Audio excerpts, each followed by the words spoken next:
해가 이렇게 바뀌는 시점에 서울 보신각에서는 종을 33번 타종을 합니다. 33번 타종하는 거 여러분 다 아시죠? 그게 이제 민족 대표 33인을 나타내는 그런 거거든요.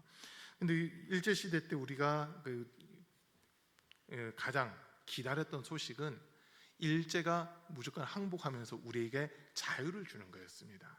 그리고 그때 이제 민족 대표 33인 중에 17명이 기독교인이었고요. 그리고 그 중에 또 9명이 우리 감리교인이었습니다.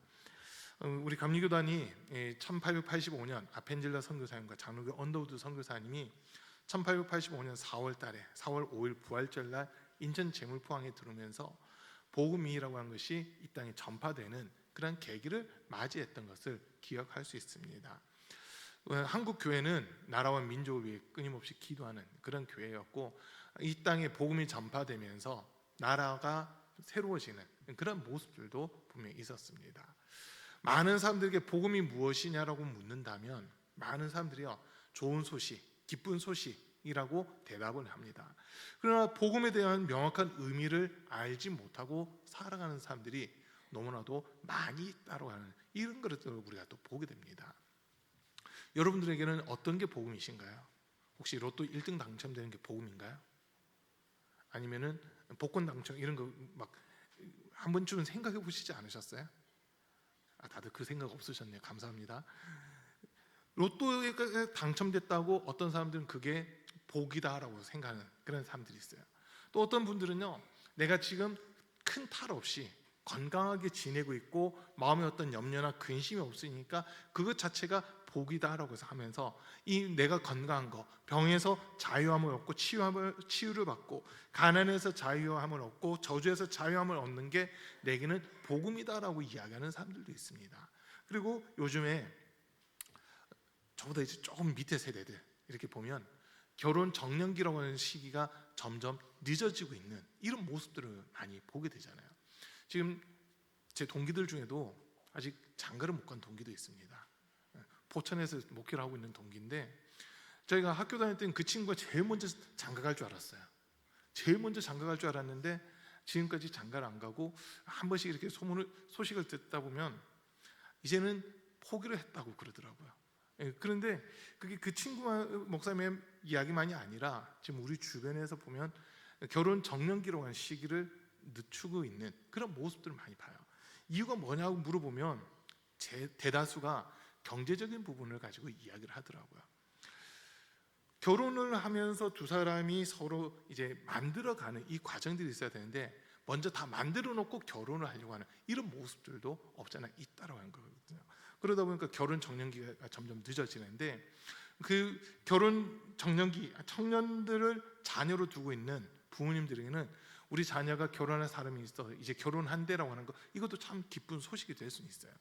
그런데 복음 중에 최고의 복음은요, 최고의 좋은 소식, 최고의 기쁜 소식은 하나님께서 우리를 구원해 주셨다라고 하는 겁니다. 많은 사람들이 특별히 교회를 다니는데도 신앙생활을 하고 있는데도 불구하고 내가 구원받았는지 구원받지 않았는지 이걸 전혀 인식하지 못하고 살아가는 사람들도 상당히 많이 있습니다.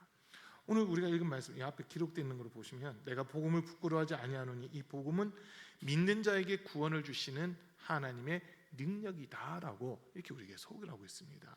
그러니까 지금 복음의 정의를 이 1장 16절에서 가장 정확하게 내려주고 있거든요. 복음은 믿는 자들에게 구원을 주시는 하나님의 능력, 이게 복음이다라는 겁니다.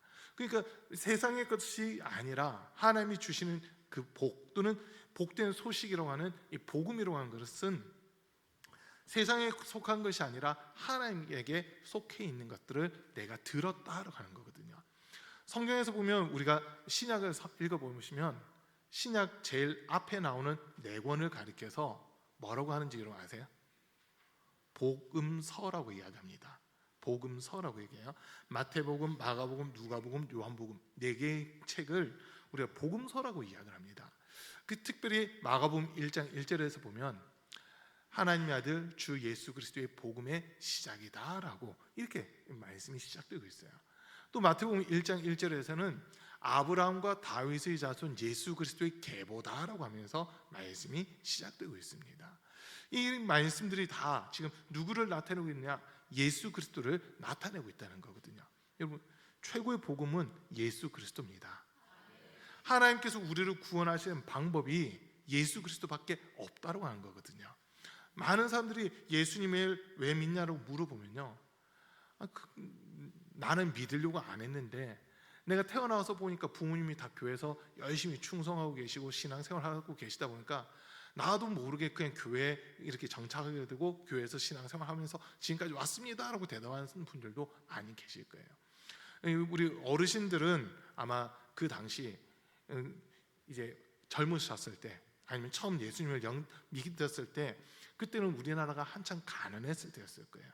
1940년대, 30년대, 40년대 지금 그때 태어나신 우리 성도님들이 많이 계시잖아요.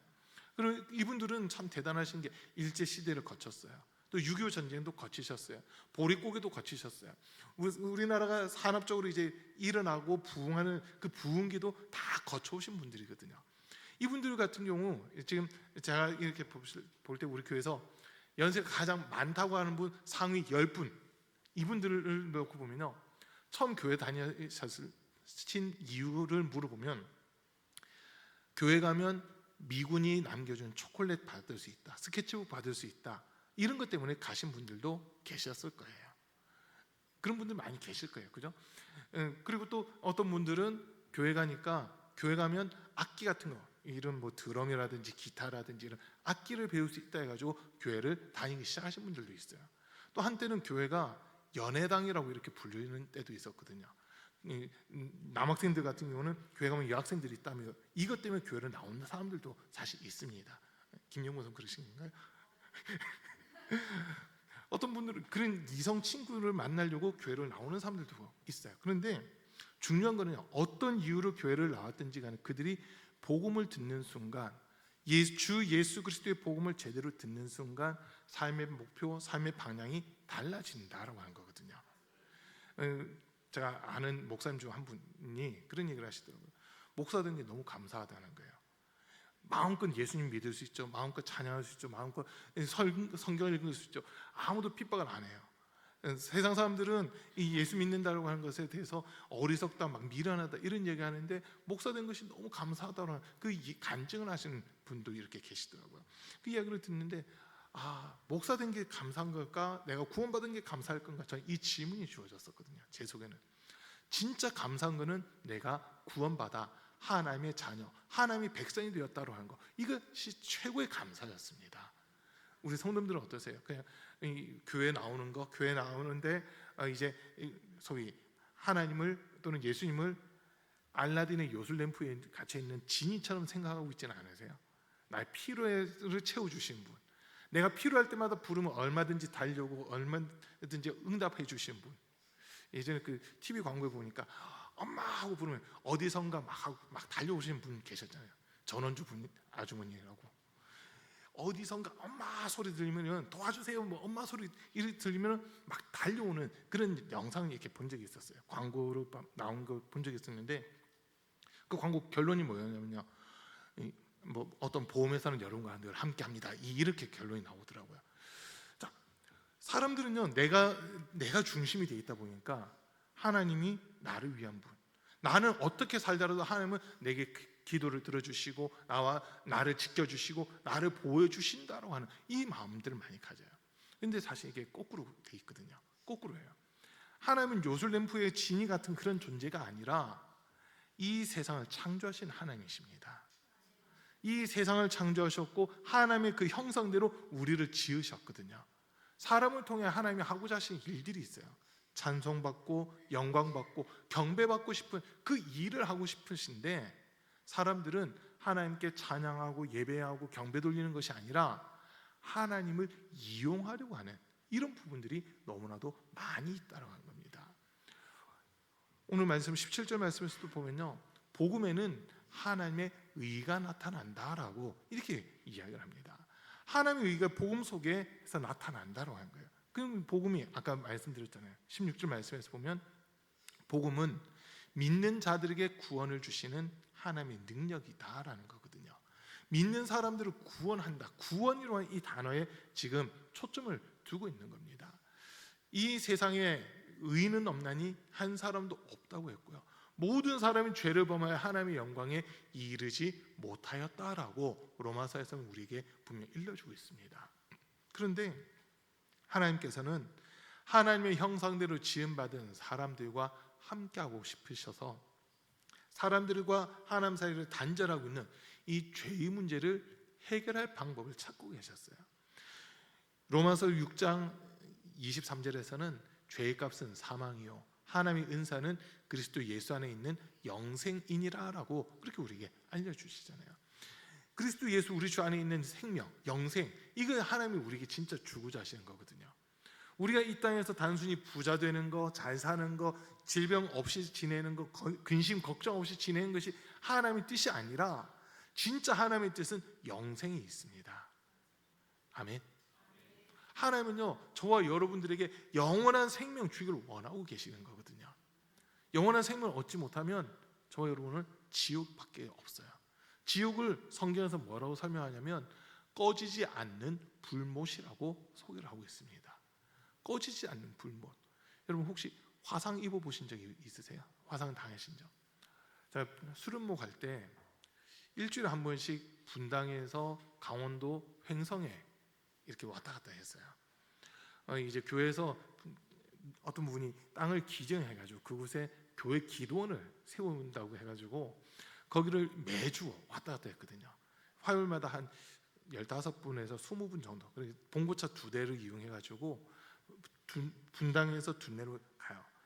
가는데 이게 이제 여주 지나가지고 원주를 막 넘어가면 둔내, 횡성군 둔내면 이렇게 나오는데 둔내 진입하기 바로 직전, 그러니까 횡성에 진입하기 바로 직전 원주에 가면요 고속도로인데도 엄청나게 고바위로 이렇게 올라가는 고속도로가 나옵니다.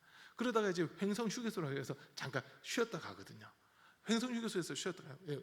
차가 힘들어하니까 계속 오르막길로 수킬로를 이렇게 올라가다 보니까 그 당시 차들이 힘이 딸려가지고 개개개길 대거든요. 그러다가 이제 올라갔는데 차를 보니까 그 온도 게이지가 엄청 올라가 있어요. 그래서 그냥 단순한 생각에 냉각수 넣어야 되겠다 해가지고 수돗물 떠가지고 와서 냉각수를 탁 열었는데 안에서 오바이트 하듯이 물이 뿜어져 나와가지고 이쪽 손에 화상을 입은 적이 있었거든요. 와, 저는 차 안에 물이 그렇게 뜨거운지는 처음 알았어요. 여러분 차 그 온도 게이지는 높다고 막 열시면 안 됩니다. 큰일 납니다. 화상을 입고 나면요 한동안 이게 치료를 계속 받아야 돼요. 병원 가서 계속 치료받고 화상 연고 바르고 또 붕대 같은 거 감고 그걸 한두 달 정도 이렇게 했던 것 같아요. 그렇게 하다 보니까 어느 순간 이렇게 깨끗해진 그런 부분들이 있었는데 잠깐 이렇게 손이 닿았는데도 견딜 수 없을 만큼 뜨겁고 고통스러웠었거든요. 근데 지옥은 불이 꺼지지 않는데요. 어떤 분들은 막 농담식으로 그러더라고요. 지금 지옥에서 난리가 났대요. 우리나라 사람들 때문에. 우리나라에 불가마가 있어가지고 지옥의 온도가 들어가면 우리나라 사람들은 시원하다 막 이래가지고 지금 지옥에서 난리가 났다는 거예요. 그래서 온도 조정을 지금 다시 하고 있다는 막 그런 이야기가 있어요. 지옥에 그리고 천사들이 요즘 엄청 바쁘대요. 원본하고 이게 바뀌어가지고 성형 수술들을 많이 해가지고요. 원본 대조가 안 돼서 지금 그 천국에 들어야 될지 지옥에 보내야 될지 이 대기하는 사람들이 엄청 많다고 하는 막 그런 얘기들이 있거든요. 중요한 거는요, 우리 주님이 우리를 위해 이 땅에 오셨다는 거예요. 저와 여러분들은 죄인이거든요. 죄인으로 태어났고 죄악 가운데 살아가고 있고 이 죄가 나의 삶의 주인이에요. 사실은 죄의 종으로서 우리가 지금까지 살아오고 있는 겁니다. 종은 자유가 없잖아요. 그러나 하나님의 마음은 우리에게서 우리를 묶고 있는 흉악의 결박을 끊어서 우리를 자유케 하시고 우리 영혼을 자유케 하는 것, 이것이 진짜 하나님이 우리에게 주고자 하시는 선물이다라고 하는 겁니다. 그러나 사람의 방법으로는 이 흉악의 결박, 죄라고 하는 흉악의 결박을 끊을 수가 없기 때문에, 사람으로서는 죄를 해결할 자가 단 한 사람도 없기 때문에 하나님께서는 예수 그리스도를 이 땅에 보내주신 겁니다. 아멘. 예수님이 이 땅에 오신 거는요, 저와 여러분들 대신 죽기 위해서, 우리의 죄를 대신 짊어지시고 내가 죽어야 되는 십자가, 내가 못 박혀야 되는 십자가에 예수님이 못 박히시고 고난 당하시고 피 흘리시고 죽기 위해 이 땅에 육신을 입고 오셨다라고 하는 겁니다. 그러면 저와 여러분들은요, 이제는 주 예수 그리스도의 삶을 대신 살아가는 사람들이 됐습니다. 내가 받아야 될 저주, 질병, 가난, 모욕, 수치, 그리고 죽음, 심판, 이 모든 것들은 예수님이 담당하시고 우리에게는 너는 대신 살아라라고 말씀을 주시는 거거든요. 정말 내가 복음을 가진 자라면 누구를 위해 살아야 되느냐 했을 때 주 예수 그리스도를 위하여 살아야 되는 겁니다. 복음을 받아들이는 사람, 복음을 경험한 사람의 삶은요, 삶의 목표가 딱 하나입니다. 주 예수 그리스도입니다. 우리는 근데 어때요? 나의 만족과 나의 유익을 구하고 주님은 생각지도 않다가 주일날 교회 와서 1시간 예배 드릴 때 그제서야 나 예수 믿는 사람이지라고 인식하고 있지는 않습니까? 매 순간순간 내가 예수 믿는 사람이다, 예수 그리스도의 피로써 내가 구원받은 사람이다라고 하는 이 인식을 하고 살아야 되는데 그러지 못하고 사는 경우가 많이 있다고 하는 거예요. 우리 주님이 우리를 보실 때 나는 너를 대신해 죽었는데 너는 나를 위해서 무엇 하고 있느냐라고 하는 이 질문을 우리에게 주시는 거거든요. 우리 찬송가도 보면 내 너를 위하여 라는 찬송이 있잖아요. 그 찬송가 가사 그대로예요. 나는 너를 위해 내 목숨까지도 아낌없이 내줬는데 너는 나를 위하여 무엇 하고 있느냐, 너는 나에게 무엇을 주고 있느냐라고 하는 예수님의 그 질문을 우리가 들을 수 있는 겁니다. 우리 사랑하는 성도님들, 2026년에는요 우리 가운빛교회가 복음의 능력이 충만해야 됩니다. 지금 이 자리에 약 한 30여 분 정도, 40분, 40분 조금 안 되게 이 자리에 앉아 계시는데 이번 당회 때 우리 교회 인원수를 다 체크해 보니까 어린아이들까지 하니까 80명이에요. 우리 교회 가운빛교회 등록돼서 함께 신앙생활하고 있는 사람들 수가 80명인데 기도할 때마다 주님이 저한테 부담감을 주시는 것 같아요. 이들이 다 구원받아야 되는데 정말 천국의 백성이 되어야 되고 주님 나라에 들어와야 되는데 들어올 자가 별로 없다라고 하면서 주님 탄식하시는 그런 걸 한 번씩 느끼거든요. 여러분들은 어떠세요? 지금 몇 명이다라고 말씀 안 하세요. 그런데 그 숫자가 적다라고 말씀하세요. 저한테 몇 명이다 좀 알려주시면 좋겠는데 그건 알려주시지 않고 숫자가 너무 적다라고 하는 말씀하시거든요.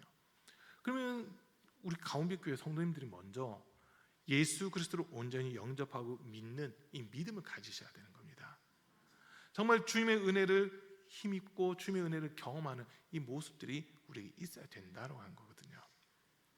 지금까지 한 20여 년 목회를 하면서 경험했던 것들을 쭉 보니까 주변 분들 계속 봐요. 어떤 분들은 평안할 때는 정말 믿음이 좋아 보이고 정말 대단해 보이는 분들이 많았어요. 그런데 정작 그의 삶 속에 어려움이 찾아왔을 때 이 사람이 정말 믿음의 사람이 맞나라고 하는 마음이 들 만큼 흔들리고 무너져 버리는 그런 분들도 많이 목격을 했거든요. 그럴 때마다 너무 마음이 아프더라고요. 그런데 그 마음이 제 마음이 아니었어요. 주님 마음이었거든요. 주님께서는 우리를 죽기까지, 자신의 목숨을 내주시기까지 우리를 사랑하시고 구원의 길로 오라고, 영생의 길로 오라고 우리를 부르고 계시는데 그 부르심은 들리지도 않고 지금 눈에 보이는 환경이 좋으면 나는 주님의 사랑을 받고 있고 지금 내가 처해 있는 환경과 상황이 어려우면 주님이 나를 버리셨다라고 느끼는 이런 사람들이 너무나도 많더라고 하는 겁니다. 여러분, 분명한 거는요, 우리 주님은 우리를 포기하신 적이 없습니다.